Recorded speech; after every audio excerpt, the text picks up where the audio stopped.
How to send Solana from Binance to Phantom Wallet. After you open now your phone, go and open your Solana, go to receipt.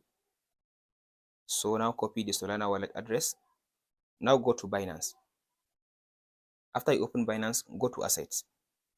From this asset, go to withdraw. From this withdraw, go to withdraw again.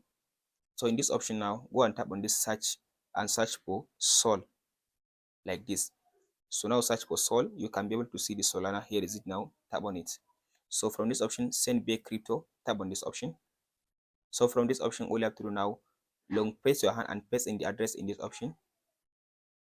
Now here is my address that I copy from my Phantom wallet. So here is the minimum amount of Solana that I can be able to withdraw. So tap on this section and specify the amount you want to withdraw, 0.5. So after you type in the amount, here you can be able to see the network P, and here you can be able to see what you receive. So if I tap on this withdraw button, now I can be able to send Solana from Binance to Phantom Wallet. Please like and subscribe.